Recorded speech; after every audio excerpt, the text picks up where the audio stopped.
I guess we've talked about diet as being part of the physical health. How about exercise as, I guess, the second component? What sort of things have you read? Is there anything interesting, any of the life hacks, I guess, as you call them on your page, that you found about exercise?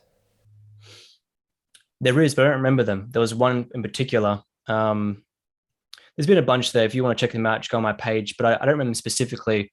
But I want to share what I'm doing at the moment, which is learning how to move in different ways.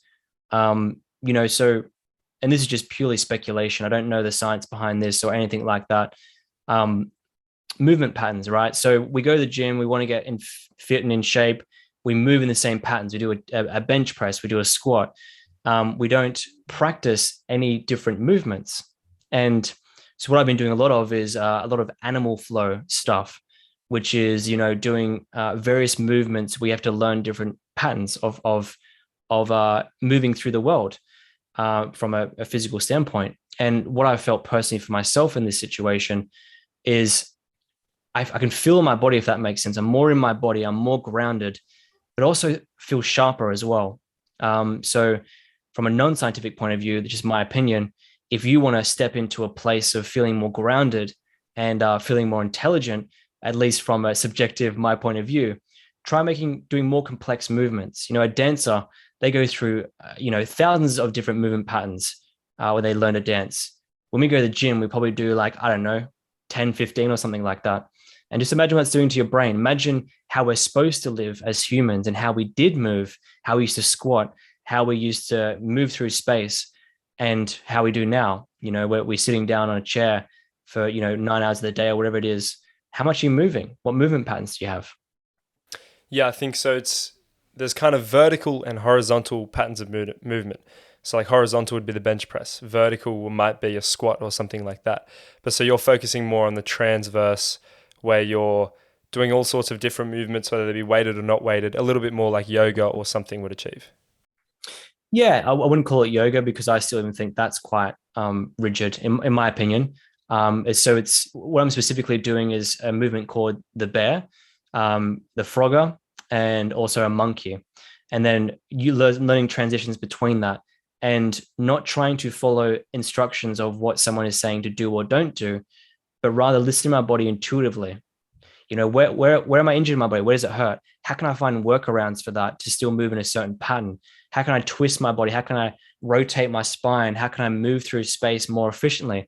How can I move from point A to B with more ease and less energy? How can I get closer to the ground? How can I feel the earth underneath my feet? No music, nothing going around me, just me and my body moving. And to tie this back into social media, right? What I lost when I used social media so much was the capacity to sink deep into something, to have deep work. Again, going back to Cal Newport, I wasn't able to involve myself in a practice like that because, again, my tolerance for what my point of entry for tolerance of stimulation was so high. I was used to so much stimulation, like YouTube videos, podcasts, when I'm eating, when I'm doing this, that when I attempted to do anything that didn't involve my phone or music in the background or anything like that, I have a really hard time doing that activity. So now that I've kind of rid myself of that and I have lower tolerance for what pleases me, like just going outside and standing on the grass is like a pleasurable experience because I've taken myself to that level. Now movement patterns are like intriguing me. My body's intriguing me, how I use my hips, how I place my hands on the ground, all the little intricacies, all the little details that you wouldn't notice when you're at the gym playing music in your phone with the gym music blaring on top of that, with like people just talking around you that you wouldn't notice when you're doing a bench press. Even take it as far as just focusing on what you're doing, right? Be so in deep with what you're doing, be so in flow with what you're doing that you feel everything. You feel the wind against your face. You feel the grass on your feet. You feel the consciousness of the universe flowing through you. And that's what I'm kind of aiming towards. There's a lot of athletes that talk about that as well. One being Conor McGregor. He's a UFC fighter. I'm sure everyone's heard of his name. He spends a lot of time, not so much now, he's busy with spending his time on yachts, but back in the past, he used to spend a lot of time thinking about animal movement. And he used to have a bunch of trainers that taught him different movements, and you'd see him. Ido Portal. Yeah, exactly. You'd see him kind of crawling around the UFC ring, doing all sorts of things that just look completely abnormal.